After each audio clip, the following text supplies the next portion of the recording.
নমস্কার বন্ধুরা, আমি সুদীপ্তা আর তোমরা দেখছো আমার চ্যানেল হ্যাপি সোয়াগ। আজকে ভাবলাম ডিম দিয়ে কিছু একটা অন্যরকমের রেসিপি তোমাদের সাথে শেয়ার করি।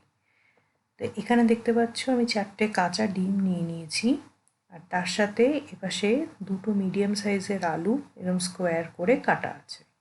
আর এই বাটিটাতে আছে একটা মিডিয়াম সাইজের টমেটো আর একটা কাঁচা লঙ্কা চিড়ে রেখেছি। এবার ডিমগুলোকে আগে একটুখানি ভুজি মতো আমার করে নিতে হবে। তার জন্য দেখো কড়াইতে আমি সবকটা ডিম ফাটিয়ে নিয়েছি, নিয়ে এবার একটু ভালো করে এটাকে ভেজে নেব। খুব একটা গুঁড়ো গুঁড়ো ভুজি আমি করব না, ঠিক যেমনভাবে আমি দেখাচ্ছি তোমরা সেভাবে করলে জিনিসটা টেস্টটা ভালো হবে। দেখো এরকম একটু বড় বড় পিস রেখো, যাতে ওর তরকারির সাথে মিশলে দেখা যায় এবং মুখে সেটা পড়বে। তারপরে ওগুলোকে তুলে রেখে আবারও কড়াইতে একটু তেল দিলাম, দিয়ে গোটা গরম মশলা ফোড়ন দিলাম। আর যে আলুগুলোকে আমি কেটে রেখে দিয়েছিলাম সেগুলোকে এবার কড়াইতে দিয়ে দেবো। আলুগুলোকে একটুখানি ভালোভাবে ভেজে নিতে হবে। যদি তোমরা চাও এখানে আলুগুলোকে একটু আগে সেদ্ধ করে নিতে পারো, সেটা অপশনাল, যেরকম তোমাদের সুবিধা সেরকম তোমরা করতে পারো। তারপরে 1 টেবিল স্পুন মতো আমি একটু হলুদ আর নুন দিয়ে দিলাম পরিমাণ মতো, দিয়ে ঢাকা দিয়ে দিলাম। এবার ঢাকা চাপা দিয়ে 3 থেকে 4 মিনিট এটাকে হতে দেব। তারপরে একটু ভাজা হয়ে আসলে 1 টেবিল স্পুন মতো আমি রসুন আর আদার পেস্ট আর 2 টেবিল স্পুন মতো আমি এখানে পেঁয়াজ বাটা দিয়েছি।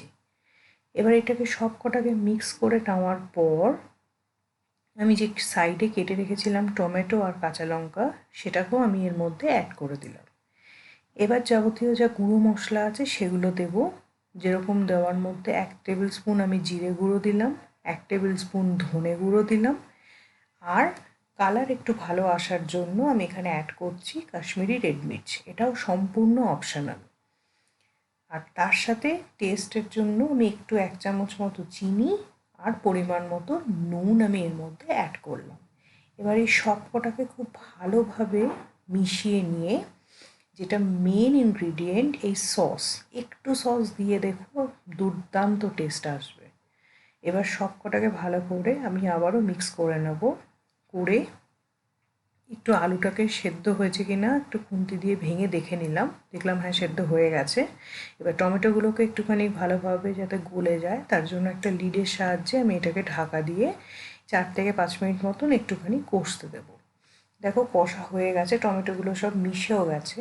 এবার যে আগে থেকে ভেজে রাখা ডিমগুলো রেখেছিলাম সেগুলোকে আমি এর মধ্যে অ্যাড করে দিলাম। দিয়ে এবার আরেকবার একটু ভালো করে নেড়ে চেড়ে নেব। নিয়ে একটুখানি ঈষৎ উষ্ণ গরম জল আমি করেই রেখে দিয়েছি আগের থেকে, সেটাকে অল্প একটু অ্যাড করলাম যাতে একটু গ্রেভি গ্রেভি টেক্সচারটা আসে। ব্যাস, আর এখানে আর বেশি কিছু করতে হবে না। এবার এটাকে দিয়ে আর একটু ভালো করে নাড়িয়ে চাড়িয়ে, এই সময় নুন মিষ্টিটা একটু চেক করে নিও। আর নামানোর আগে 1/2 টেবিল স্পুন মতো আমি গরম মশলা অ্যাড করলাম। এই রেসিপিটাকে তোমরা কি নাম দেবে প্লিজ আমাকে কমেন্টে জানিও। আর যদি রেসিপিটা ভালো লেগে থাকে তাহলে একটা লাইক করতে অবশ্যই ভুলো না। আর এটা কিন্তু রুটি পরোটা খুব ভালো লাগবে এর সাথে খেতে। আর চ্যানেলটা যদি ভালো লেগে থাকে তোমাদের, তাহলে চ্যানেলটাকে প্লিজ সাবস্ক্রাইব করে দিও।